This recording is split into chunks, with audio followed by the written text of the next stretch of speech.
Good morning, class. Let us learn computer science from home. Today's topic is Introduction with Python Programming. Guido van Rossum is a Dutch programmer who introduced Python programming language in late 1980s. In contrast to other popular languages such as C, C++, Java, and C#, Python strives to provide a simple but powerful syntax. Python is used for software development and companies and organizations such as Google, Yahoo, NASA. Let us take a look on features of Python. Python is a high-level language. We generally write a computer program using a high-level language. A high-level language is one which is understandable by us humans. It contains words and phrases from the English language. But a computer does not understand high-level language. It only understands program written in zeros and ones in binary, called the machine code. A program written in high-level language is called a source code. We need to convert the source code into machine code, and this is accomplished by compilers and interpreters.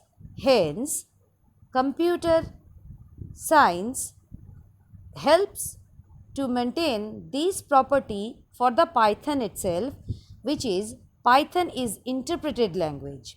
Interpreter executes one statement at a time. Now next is cross-platform. Python works finely in all the operating systems such as Windows, Unix, Linux, etc. Python is open source. Python is freely usable and distributable even for commercial purpose. Large standard library. Python has a large standard library which provides a rich set of module and functions. So, you do not have to write your own code for every single thing. Now take a look on a simple program, that is hello world, how to print this. Now, as we all know that Python has two type of mode. One is interactive shell mode and another one is editing mode. In interactive shell mode, ideally is a simple Python integrated development environment available for Windows, Linux and Mac OS. To open ideally interactive shell, go to Start menu on Windows, open ideally. You may type the above one-line Python program directly into ideally and press enter to execute the program.